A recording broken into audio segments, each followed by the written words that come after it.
खुलुमबाय लोगोफोर, गोजोन फुंबिलि बयनिसिमबो। नोंथांमोनखौ गोदान भिडिअ'आव आरो फिन खेबसेबाव बयखौबो बरायनाय बावहरबाय। आं दिनै 11 आगस्ट 2024 मायथाइनि सानसेनि फानजामुथिखौ नोंथांमोननि सिगाङाव फरायथिनो लादों।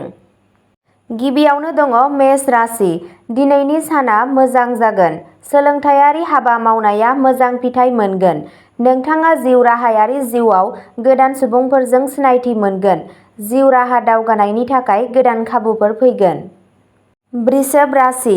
दिनैनि साना जिउआव खुसि आरो जौगानाय लाबोगोन। समाजारि मान सन्मानआ बांगोन। रांनि फैनाया बांगोन। जिउ राहायारि जिउआ मोजां जागोन। नखरारि जिउआ गोजोनथाव जागोन। मिथुन राशि। दिनै नोंथाङा सोलोंथायारि हाबायाव दावगानायनि गोबां खाबु मोनगोन। रांखान्थियारि थासारिया मोजां जागोन।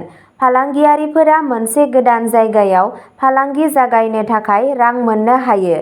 न'आवनो धोरोमारि फालिथायफोरखौ खुंनो हायो, जाय जिउआव खुसि लाबोगोन। कर्क राशि। दिनै समाजारि हाबायाव नोंथांनि गोसो जानाया बांगोन। नोंथाङा सासे जुनिया सुबुंनिफ्राय मोनसे सोमोनांथाव अनथोब मोननो हायो। बेलासियाव नोंथाङा गोजाम लोगोफोरजों पार्टिखौ रंजानो हागोन। गावनि आदारनि सायाव गोसो हो। सिंह राशि। दिनैनि साना जोबोद मोजां सान जागोन। गोबाव समनिफ्राय थाबथानानै थानाय रांखौ नोंथाङा मोनगोन। नोंथाङा नोंथांनि थांखिफोरखौ मोनफुंनो थाखाय थुलुंगा होजानाय नुनो मोनगोन। दिनैनि साना सम्पथि बायनायनि थाखाय मोनसे मोजां सान जागोन। कन्या राशि। दिनै नोंथाङा रां आर्जिनो थाखाय गोदान खाबु मोनगोन। रांखान्थियारि थासारिया साबसिन जागोन। जायफोरा गोदान साख्रि नागिरगासिनो दं, बिसोर दिनै मोजां पेकेजजों लोगोसे गोदान साख्रि मोनगोन। बियो नखरारि जेंनाफोरखौ सुस्रांनो थाखायबो मोनसे गाहाम सान। तुला राशि। दिनै नोंथाङा जिउ राहायारि जिउआव गोब्राब नाजानायनि फिथाइ मोनगोन। मोनफ्रोमबो खामानिया हास्थायनाय फिथाइ मोनगोन। फालांगिया गोसारगोन। सोलोंथायारि हाबायाव नोंथाङा मोजां फिथाइ मोनगोन। वृश्चिक राशि। दिनै नोंथांनि गोबाव समनिफ्राय थाबथानानै थानाय खामानिया सोलिजेनगोन।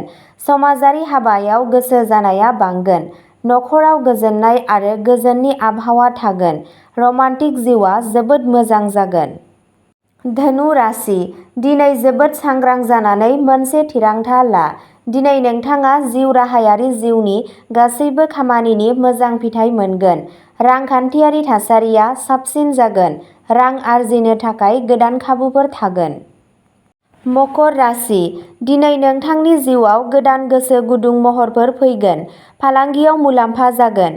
फालांगियाव जौगानायनि थाखाय गोदान सनानि खाबुफोर थागोन।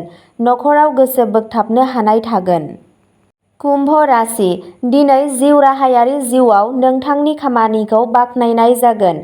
जिउ लोगोरिया मदद मोनगोन।